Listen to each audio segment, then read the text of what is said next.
अदिति चौहान। जी ma'am आपका parcel. भैया नहीं चाहिए प्लीज। मैम अगर आपको नहीं चाहिए तो आपने जहाँ से ऑर्डर किया है वहाँ से आप रिटर्न रिक्वेस्ट डाल दीजिए, वापस हो जाएगा, पर यहाँ तो आपको लेना पड़ेगा।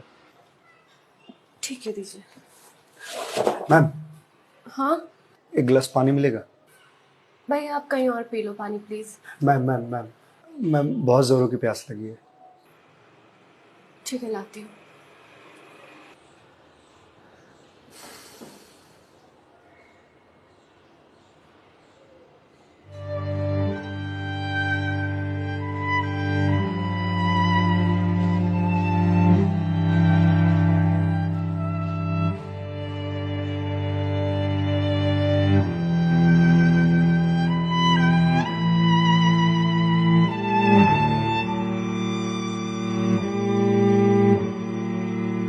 लीजिए लीजिए भैया, देख क्या रहे हैं?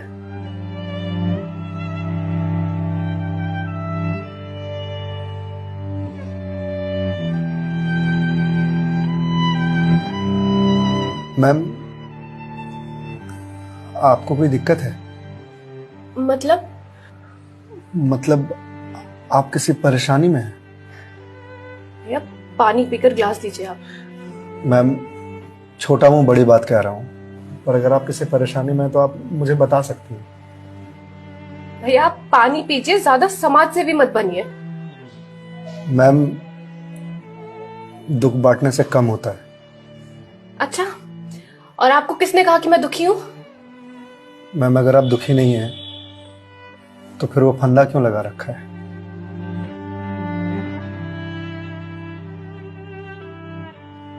मैम मैंने सुना है खुशियां बांटने से बढ़ती हैं और दुख बांटने से कम होता है।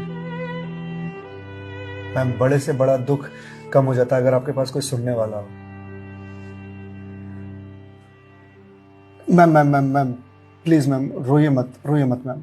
मैम देखिए ये तो मुझे नहीं पता कि आपको क्या परेशानी है, पर अगर आप मुझे बताएंगे तो शायद मैं कोई सॉल्यूशन निकाल पाऊं। नहीं, कोई मेरे लिए कुछ नहीं कर सकता। मेरे पास अब मरने के अलावा कोई ऑप्शन नहीं है। मैम ऑप्शन तो ढूंढने से मिलता है ना। आप एक बार मुझे बताइए ना, शायद मैं कोई जीने का ऑप्शन ढूंढ पाऊं आपके लिए। क्यों बताऊं तुम्हें? क्या कर लोगे तुम? मैंने बोला ना, मेरी हेल्प कोई नहीं कर सकता है। मैम आप अगर मुझे नहीं बताएंगे तो मैं वैसे भी कुछ नहीं कर पाऊंगा, पर अगर आप मुझे बताएंगे तो शायद मैं कोई हल निकाल पाऊं। और अगर कोई हल नहीं निकला तो आप तो वैसे भी सुसाइड करने जा रहे थे, तो जाने से पहले अपना दुख मुझे बताते जाइए प्लीज।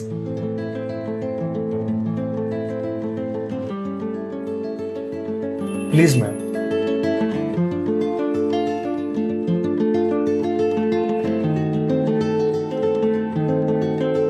मैं ईएमआईज़ के चक्कर में फंस चुकी हूँ।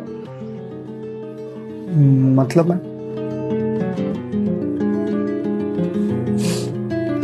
कुछ साल पहले एक कोर्स के लिए मैंने लोन लिया था, फिर उसके कुछ वक्त के बाद एक और लोन, और ये लोन का सिलसिला यूं ही चलता गया।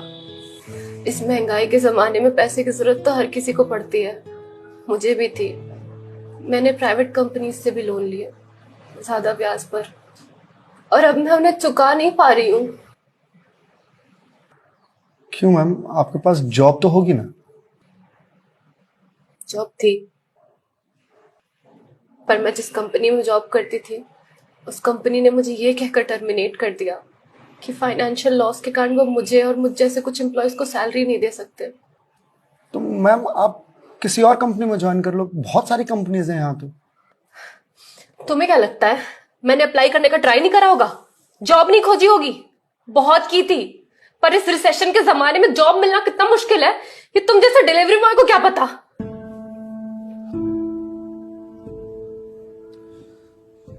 आई एम सॉरी मैम, शायद आप सही कह रही हैं, मुझे इस बारे में कोई जानकारी नहीं। जॉब जाने के बाद मेरे से चीजें हैंडल नहीं हो रही हैं। बैंक से रोज कॉल्स आते हैं ईएमआईज़ भरने के लिए, और प्राइवेट कंपनी वाले फोन कर करके धमकियां दे रहे हैं। मैं इस लोन के जंजाल में फंसती चली जा रही हूँ, और अब मेरे पास सुसाइड के अलावा कोई और ऑप्शन नहीं है। मैम ऑप्शन क्यों नहीं है? आप ये बात अपने घर में बता सकती हैं, अपने पापा को बता सकती हैं। नहीं, मैं ये बात अपने पापा को नहीं बता सकती। क्यों मैम? मेरे पापा रिटायर हो चुके हैं, उनके ऊपर पहले से घर की बहुत रिस्पॉन्सिबिलिटीज है। वो मेरी शादी के लिए पैसे भी जोड़ रहे हैं। मैं उनसे किस मुंह से पैसे मांगू? मुझे पढ़ाने के लिए, बाहर भेजने के लिए उन्होंने ना जाने रिश्तेदारों से कितने ताने सुने होंगे। और अब जब मैं उन्हें ये जाकर बोलूंगी तो लोग क्या कहेंगे? मैम पैसे आपको अपने पापा से मांगने हैं या लोगों से? पापा से लेने हैं। तो फिर अब लोगों का क्या है? लोगों का तो काम है कहना, वो तो कहते रहेंगे। पर मैं किस मुंह से जाके अपने पापा को ये बोलूं? किस मुंह से मांगू पैसे उनसे? जिस उम्र में मुझे उनका बोझ उतारना चाहिए, सहारा बनना चाहिए, उस उम्र में मैं उन पे ही बोझ बनूं?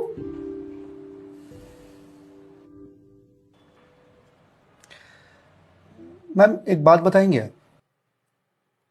बचपन में आपके सबसे फेवरेट चीज क्या थी? बचपन में मुझे साइकिल का बहुत शौक था। तो मैम आपको साइकिल किस एज में मिली थी?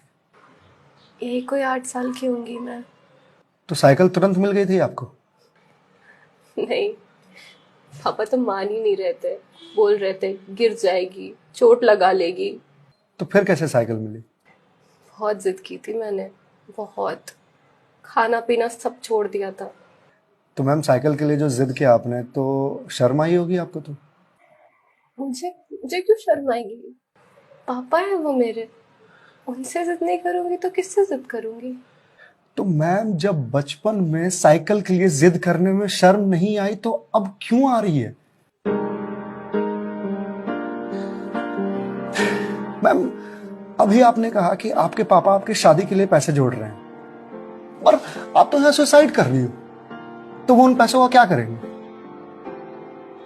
या उन्हें यह जानकर बहुत खुशी होगी कि उनकी बेटी ने शादी का बोझ हल्का कर दिया उनके सिर पर से। मैम आपको मालूम है, हमारे जनरेशन की दिक्कत यही है कि हम अपने आप को इतना बड़ा समझ लेते हैं कि हम अपने पेरेंट्स से ही अपनी बात छुपाने लगते हैं। कभी ये कहकर कि पापा मम्मी नहीं समझेंगे, या कभी ये कहकर कि मैं उन्हें परेशान नहीं करना चाहती, या कभी ये कहकर कि हम दोनों की सोच नहीं मिलती है। एक बार आप अपनी दिक्कत अगर अपने पेरेंट्स से शेयर कीजिएगा ना, तो आपको जीवन में फिर कभी सुसाइड करने की जरूरत नहीं पड़ेगी, या मेरे जैसे किसी अनजान से अपनी बात शेयर करने की जरूरत नहीं पड़ेगी। प्लीज मैम एक बार शेयर करके देखिए। उनसे बेहतर दोस्त इस दुनिया में कोई नहीं हो सकता। प्लीज मैम एक बार ट्राई कीजिए प्लीज मैम।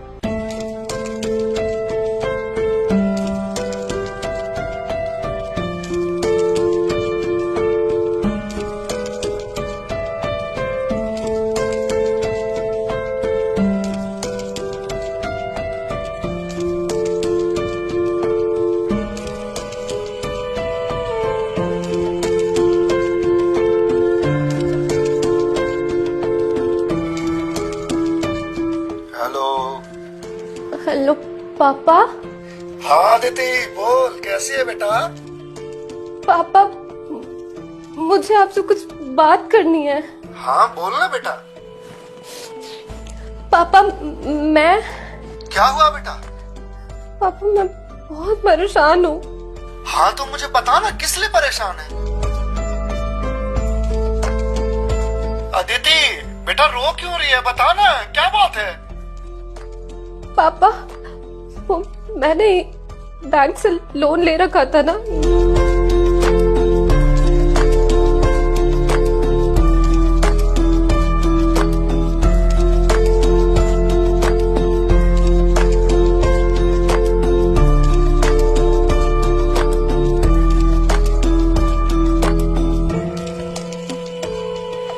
देख बेटा, जो हो गया सो हो गया, तू चिंता मत कर।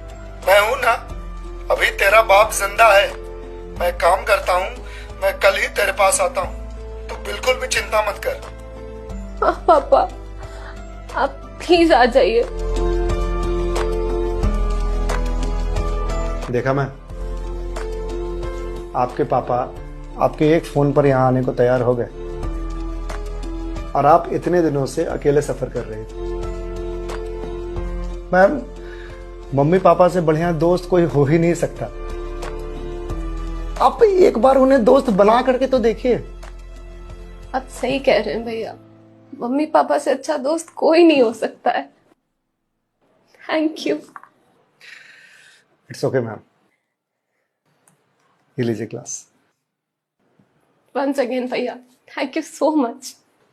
It's okay ma'am, bye.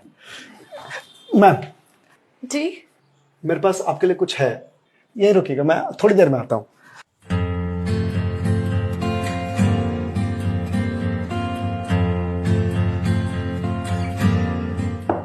Ma'am. जी भैया।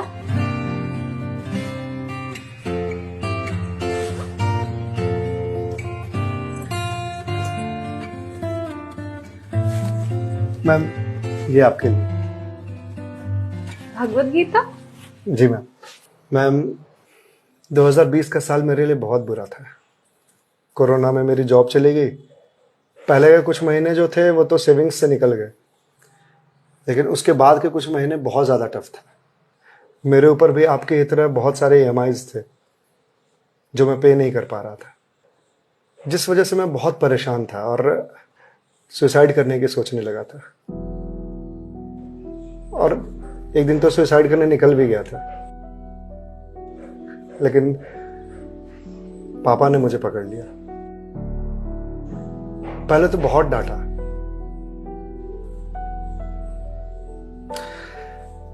फिर उसके बाद सीने से लगा करके कहा कि तू चिंता क्यों करता है, मैं हूं ना। उन्होंने ही मेरे सारे बिल्स पे किए और उसके बाद ये भगवत गीता दिया मुझे और बोला, बेटा जीवन में जब भी कोई परेशानी आए, किसी चीज का हल ना मिले तो ये पढ़ लेना। इसमें जीवन की सारी परेशानियों का हल तुझे मिल जाएगा। और मैम, वो दिन है और आज का दिन है। आज जिस कंपनी से मैं आपको डिलीवरी करने के लिए आया हूं वो मेरी ही कंपनी है। आपकी अपनी कंपनी है? जी मैम। कोरोना के बाद मैंने अपना स्टार्टअप शुरू कर दिया था जॉब जाने के बाद, क्योंकि जॉब मिल ही नहीं रही थी। तो अगर आपकी कंपनी है तो फिर ये डिलीवरीज आप क्यों कर रहे हैं? मैम, मुझे अच्छा लगता है अपना काम खुद करना, और शुरुआत तो मैंने अकेले से ही किया था ना। आज भी जब मन करता है तो निकल जाता हूँ डिलीवरी करने के लिए। और देखिए, आज तो निकलना मेरा सफल रहा, आपसे मुलाकात हो गई। और जो सीख मुझे भगवत गीता से मिली वो मुझे आपको देने का मौका मिला। मैम, वैसे तो बहुत सारी बातें हैं इसमें सीखने की, पर जो सबसे अच्छी बात मुझे लगती है वो ये कि जो समय है ना, ये कभी एक सा नहीं रहता। आज बुरा समय है तो कल अच्छा समय जरूर आएगा।